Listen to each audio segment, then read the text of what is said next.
estudantes, tudo bem com vocês? Que bom estarmos juntos novamente. Eu sou a professora Alessandra e a nossa equipe preparou mais uma aula de Família e Direitos Humanos.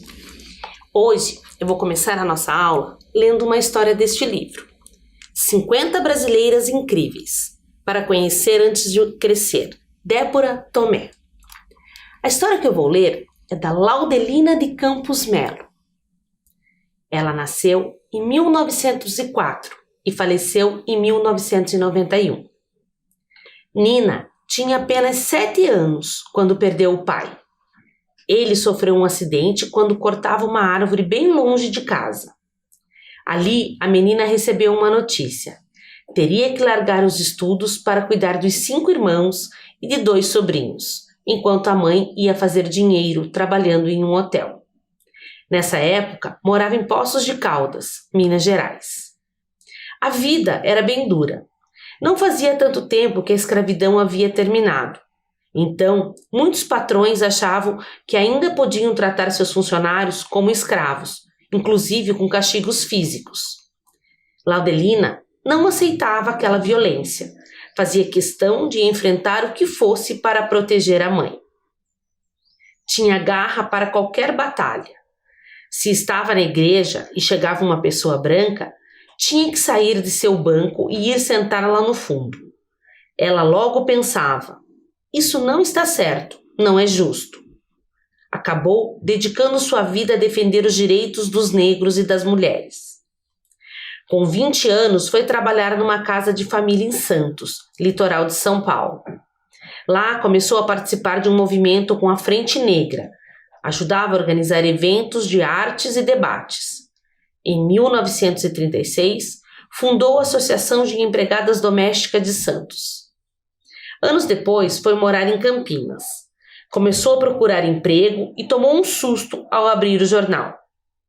Procura-se empregada, prefere-se portuguesa. Procura-se cozinheira, prefere-se branca. As patroas não queriam negras feito ela. Nina ficou indignada e foi até o jornal reclamar dos anúncios, que nunca mais foram vistos por lá. Sua ação com as trabalhadoras continuou em Campinas, onde fundou um sindicato de domésticas, que continuou funcionando mesmo depois de ter sido fechado pela ditadura. O ativismo de Laudelina foi fundamental para a mudança das leis que protegiam, ou melhor, não protegiam as domésticas. Tanto que somente em 1972 elas tiveram garantido o direito de carteira assinada e da aposentadoria. Vocês conseguiram perceber o vínculo da Laudelina com a sua família? Hoje nós vamos conversar um pouco sobre esse assunto. A professora Valéria preparou um vídeo contando um pouco da história da família dela. Vamos assistir?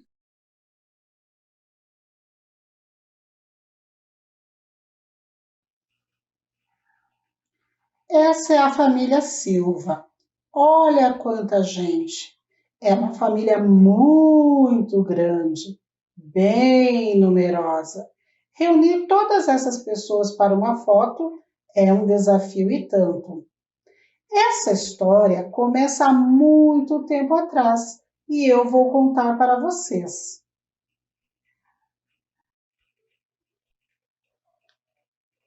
Viemos do continente africano, onde havia muitas rainhas e princesas, príncipes e reis. Essas pessoas vieram atravessando o mar, saíram de terras bem distantes, lá do continente africano. Eu não sei de que país exatamente eles vieram, mas vieram do continente africano e atravessaram o imenso mar para chegar no Brasil. Essa família tem gente de muitos jeitos. Alguns são muito parecidos, dá até para confundir. E na mesma família tem gente muito diferente. Tem gente que à primeira vista causa até um pouco de medo, mas quando nos aproximamos, descobrimos que só querem receber e dar muito amor. Tem os dengosos, manhosos, são apaixonantes.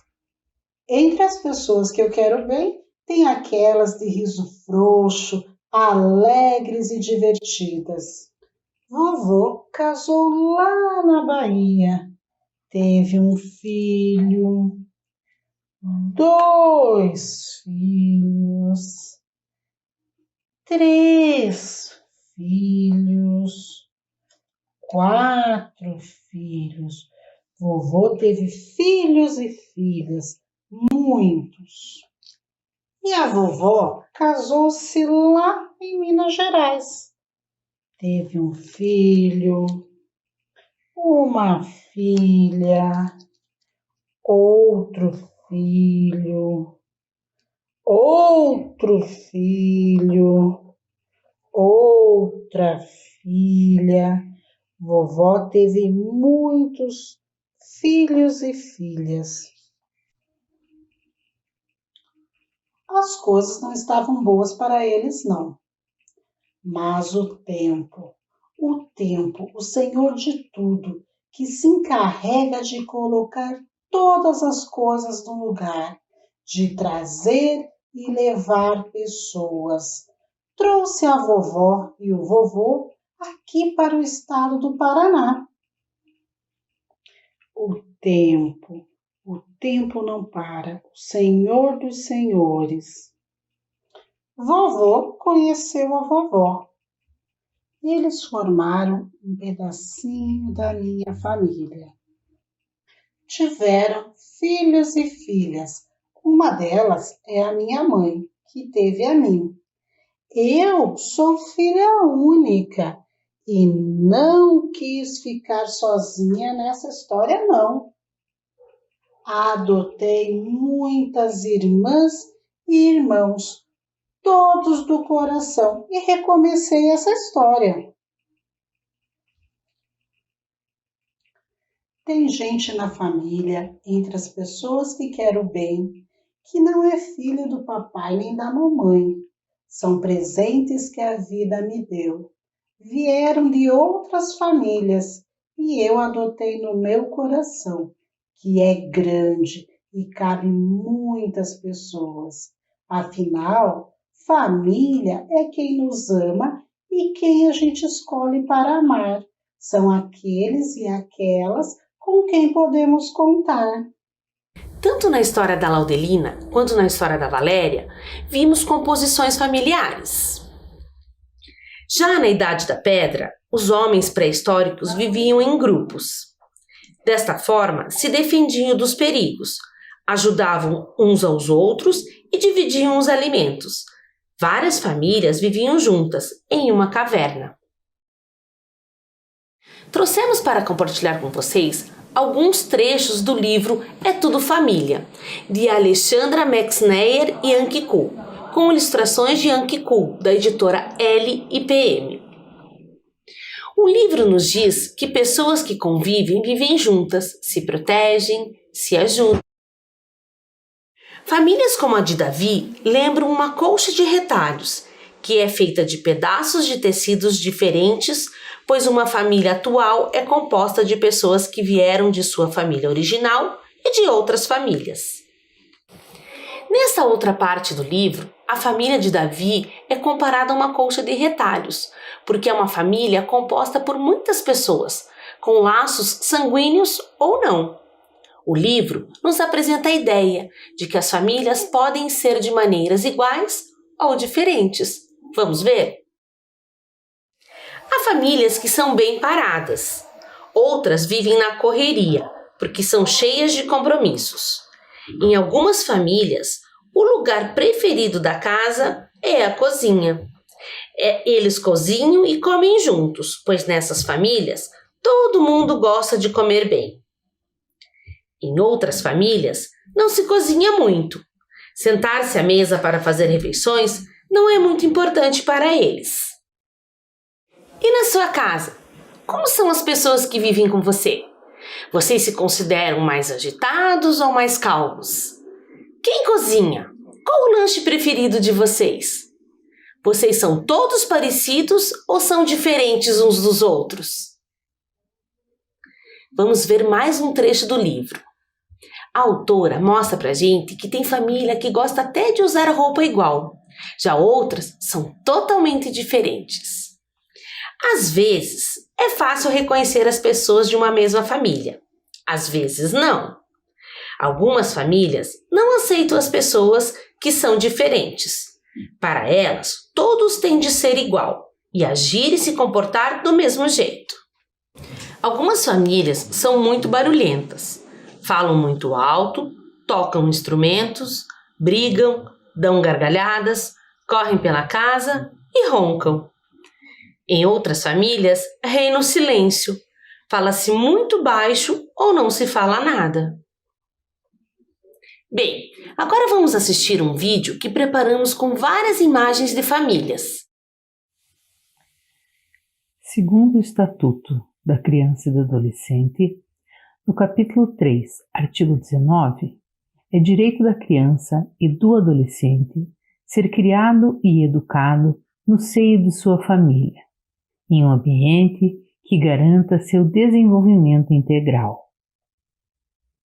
As famílias são organizadas de diversas maneiras. Os arranjos familiares são de diferentes tamanhos e composições. Cada pessoa tem uma história e um tipo de família, e todos devem ser respeitados. Segundo o dicionário, família é o núcleo social de pessoas unidas por laços afetivos, que geralmente compartilham o mesmo espaço e mantêm entre si uma relação solidária.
Reconheceram algumas famílias?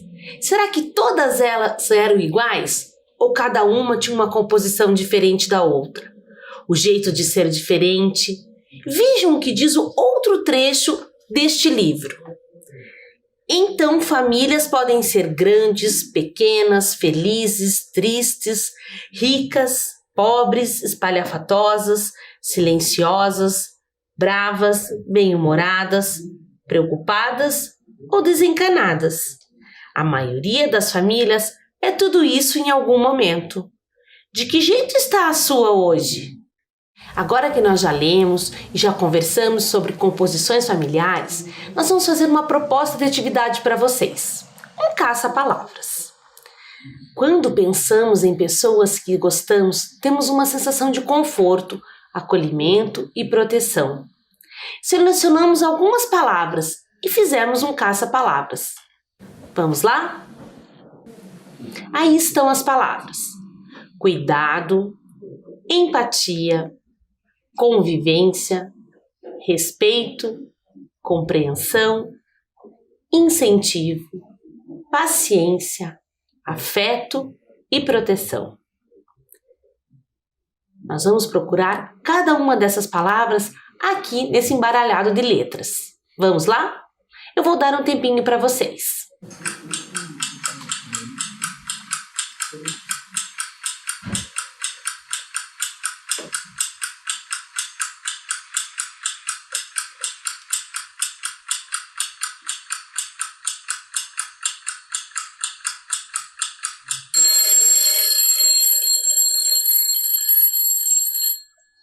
E aí, conseguiram encontrar as palavras?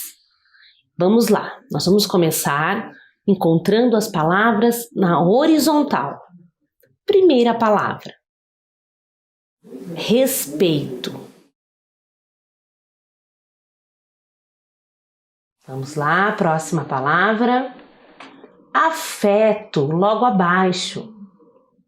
Em seguida, convivência. Proteção e incentivo. Agora nós vamos encontrar as palavras na vertical. Paciência, empatia, mais uma palavra: cuidado. A última palavra: compreensão.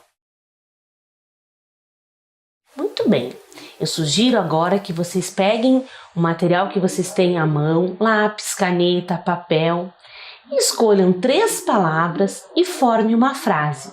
São as palavras que nós encontramos lá no nosso caça-palavras. Eu vou dar um tempinho para vocês e já já eu volto.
Então, estudantes, nós encontramos palavras, formamos frases e agora, para dar uma descontraída, eu vou trazer para vocês algumas adivinhas. Vamos lá? Adivinhas. Vamos começar? Quem é a mãe da horta? Conseguiram adivinhar? Sim? Não? Vamos ver a resposta? É a mandioca, mandioca. Vamos fazer mais um. Quem é o pai da horta? Essa eu sei que você acertou. Vamos conferir? O pai Pino, Pepino. E aí, vocês estão acertando? Continuando com as nossas adivinhas. Quem é o tio da horta? Vamos descobrir a resposta? É o tio Mate, tomate. Nossa próxima adivinha. Quem é a prima da horta? Já sabe a resposta? É a pimenta. Pimenta. Mais uma, vamos lá? Quem é o irmão da horta? Essa é mais difícil, não é mesmo? É o irmão Jericão, manjericão. Continuando com as nossas adivinhas. Quem é a avó da horta? Essa é fácil, não acham? É a abobrinha, abobrinha. Nossa última adivinha. E quem é o primo da horta? Preparadas e preparados para descobrir? É o pimentão. Pimentão. E aí, gostaram? Divertidas nossas adivinhas, né? Então, nós vamos ficando por aqui. Eu volto outro momento, mas agora eu vou deixar vocês com uma história. Vamos ouvi-la? Até a próxima! Ada Batista, cientista. Andrea Beach, ilustrações de David Roberts. Editora Intrínseca. Ada Maria, começou a falar apenas aos 3, antes não sabia. Dava pulinhos no berço e inspecionava o lugar, observando o mundo ao redor, mas sem um pio soltar. Ela aprendeu a escalar e foi sua grande chance, deixando em seu rastro um estrago de avalanche. Passou o dia caçando tudo que era barulho e miragem, e não sossegou até o sono lhe pedir passagem. Seus pais, exaustos, tentaram não se preocupar, pois a filha a cada dia crescia e não aprendia a falar. Os pensamentos de Ada começaram a nascer, e logo ela falaria quando tivesse algo a dizer. E foi o que aconteceu quando completou 3 anos. Ada desbravou a casa para traçar alguns planos. Ela escalou o relógio e, assim, foi longe demais. Seus pais gritaram: "Chega!" É o que fazem todos os pais. Seu queixo tremeu de medo, mas ela não chorou como um bebê. Ada deu um longo suspiro e então perguntou: "Por quê?" "Por que ele faz tique e por que ele faz taque? Por que esse livro não se chama O Relógio da Netinha? Por que essa coisa pontuda na rosa parece um caiaque? Por que o buraco do seu nariz parece uma alga marinha?" Os porquê, e como, e quando, e o que começaram a surgir. E vinha o porquê, novamente, pouco antes de dormir. Então Ada adormeceu, enquanto seus pais sorriam atordoados, rindo dos pensamentos curiosos que na filha tinham brotado. Ela queria descobrir o que todas as coisas queriam dizer.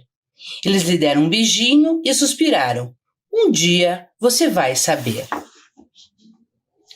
Seus pais acompanhavam o desabrochar de sua imaginação, que só crescia e crescia em meio a perguntas e confusão.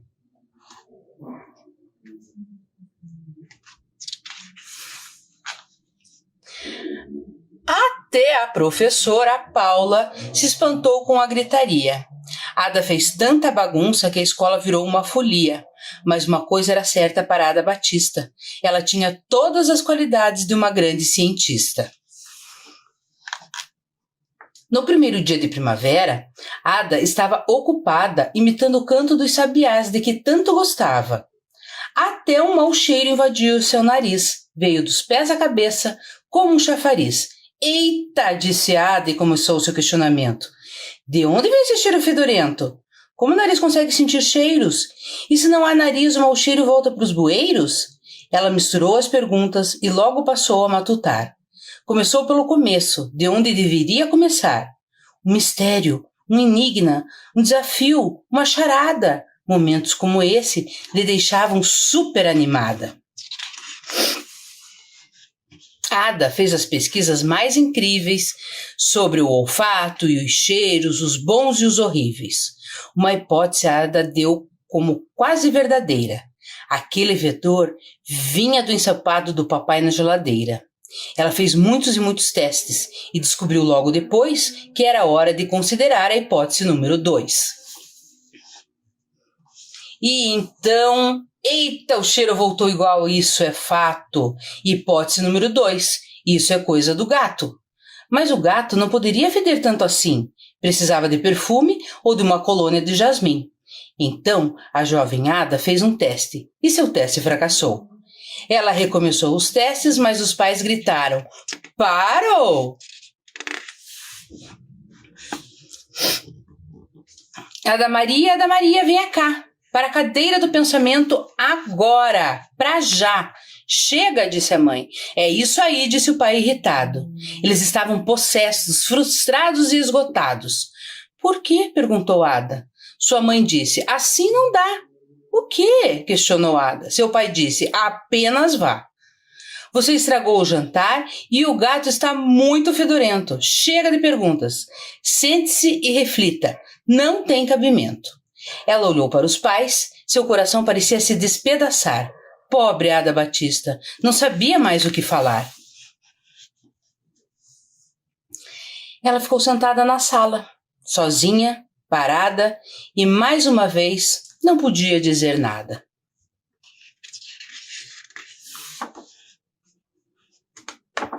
Então, Ada ficou lá sentada. O tempo passava e nada. Ainda estava lá sentada. E pensou sobre a ciência, e o ensopado, e o gato, e a charada, e o que seus experimentos haviam feito mais bagunça que progresso. Será que é assim mesmo? Será que isso é parte do sucesso? O caos causa problemas em excesso? Enquanto ficava na cadeira do pensamento, tentando descobrir de onde vinha aquele cheiro fedorento, Ada Maria fez o que fazem os cientistas. Ela fez uma pergunta, depois outra, e levou pistas. E cada pergunta levou a mais 3. E algumas dessas perguntas viraram outras 6. E quanto mais pensava, mais fundo se aventurava. As perguntas inundaram a sala. Ela não se cansava.